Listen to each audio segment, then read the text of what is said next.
When people say Canada, snowy glaciers and parka-clad kids running with polar bears around rural villages made of igloos come to mind.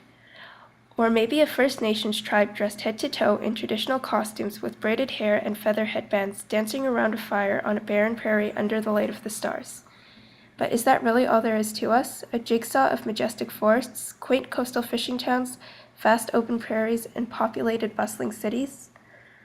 Or are we the Pacific Railway stretching from sea to sea?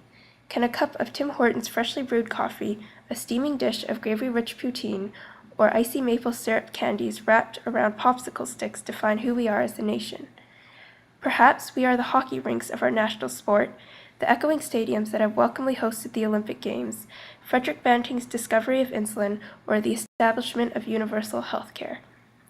Is it possible to paint all Canadians with the same brush? To describe us with a common definition? We are Canadian not because of the red maple leaf sewn on our backs or the cold snowy winters that last longer than spring, summer, and autumn combined, but because of what we stand for. Looking back, the extent of our country's evolution of beliefs and values is truly remarkable. Though it's true we had a bumpy start with the establishment of the Chinese head tax, native residential schools, and various ethnic internment camps, the Multicultural Act of 1988 paved the path for reconciliation.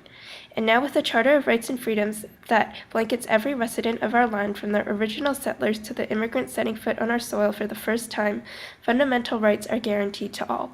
We value equality and multiculturalism, from the First Nation reserves to the Francophone communities of Quebec or the urban cities bursting with the diversity of its inhabitants.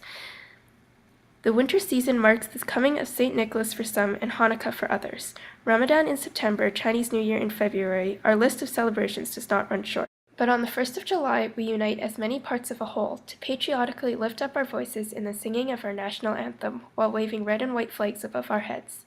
Our national loyalties lie not only with Canada, but also with our own ethnic countries, sharing in the vision of a peaceful, democratic nation based on the fundaments of freedom, equity, and multiculturalism shapes our collective identity as Canadians.